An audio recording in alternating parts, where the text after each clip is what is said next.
স্থানীয় সময় বুধবার গভীর রাতে পাকিস্তানের আজাদ কাশ্মীরের মুজাফফরাবাদ সহ বিভিন্ন জায়গায় ক্ষেপণাস্ত্র হামলা চালায় ভারত। এতে ভয়াবহ বিস্ফোরণে কেঁপে ওঠে চারপাশ। এক বিবৃতিতে বিষয়টি নিশ্চিত করে পাকিস্তানের এক সামরিক কর্মকর্তা জানান, ভয়াবহ এই হামলায় শিশুসহ বেশ কয়েকজন হতাহত হয়েছেন।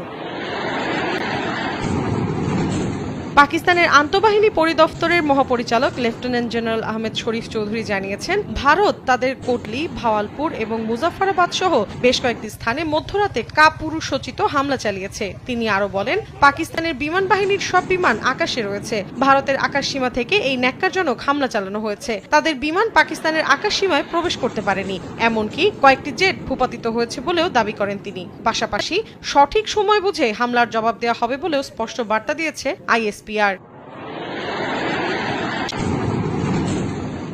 এদিকে এ হামলার দায় স্বীকার করেছে ভারত। এক বিবৃতিতে ভারত